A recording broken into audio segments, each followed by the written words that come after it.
L'initiative de ce tournoi dénommé Découverte Talent Plus, dont la finale se joue en ce dernier jour de l'an 2023, émane du conseil d'administration de l'ONG Sport pour tous et vise la promotion du football chez les plus jeunes.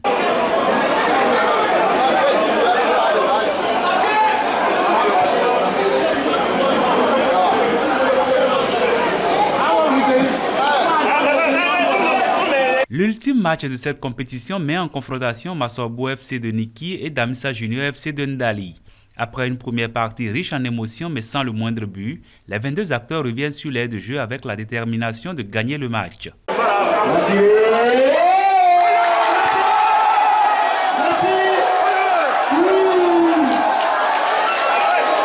Il faut attendre le dernier quart d'heure pour voir le seul et unique but victorieux de la rencontre, œuvre du Dossard 18, Doko Aliba Sitou, qui offre le trophée de la première édition du tournoi Découverte Talent Plus à toute la population de Niki. Au terme de cette belle finale, Abdoulaye Gani, président de l'ONG Sport pour tous, a précisé que ce dernier match du tournoi Découverte Talent Plus était l'alibi parfait pour acter la réconciliation entre les supporters de l'Union sportive des Cavaliers de Niki et ceux de Damissa Football Club de Ndali, afin que les matchs entre ces deux clubs du championnat d'élite se déroulent désormais dans le fair play. Sekefou Biya-Oli, président de l'Union sportive des Cavaliers de Niki, a accueilli favorablement la vision de réconciliation et de fair play prônée par les initiateurs du tournoi et promet mettre tout en œuvre pour que la paix sportive revienne entre Niki et Ndali. Tous les membres du bureau des supporters sont là, le président des supporters est là, donc je crois que tout est entré dans l'ordre. La Cour royale qui s'est donné garant, qui est de début jusqu'à la fin, et a donné même toutes les bénédictions jusqu'à nos membres de nos ancêtres qui nous accompagnent aujourd'hui jusqu'à tout ce que nous devons faire. Nous avons prié et cette prière, je crois que Dieu va l'exaucer. Le colonel Koto Francis Bian, président de Damissa FC de Ndali et parrain de la finale, a dit toute sa satisfaction quant à la mobilisation des populations de Niki sur cet événement sportif qui met en lumière les jeunes talents du Septentrion. Il s'est ensuite réjoui de l'issue du match car pour lui, c'est la jeunesse qui a gagné. Depuis un certain temps, on a commencé par nous rencontrer au sommet des deux équipes,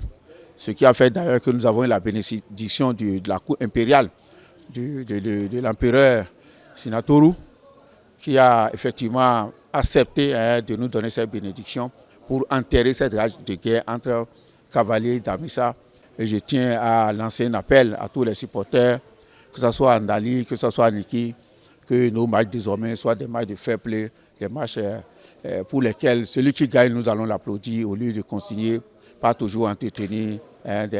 des relations conflictuelles inutiles. On a passé de beaux messages qui certainement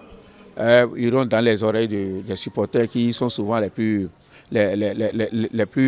extrémistes. Chacune des deux équipes finalistes est repartie avec des trophées, enveloppes financières et matériel sportif. Les regards sont désormais tournés vers une deuxième édition beaucoup plus alléchante du tournoi Découverte Talent Plus, organisé par l'ONG Sport pour tous, avec l'appui financier du Fonds national pour le développement des activités de jeunesse, sport et loisirs.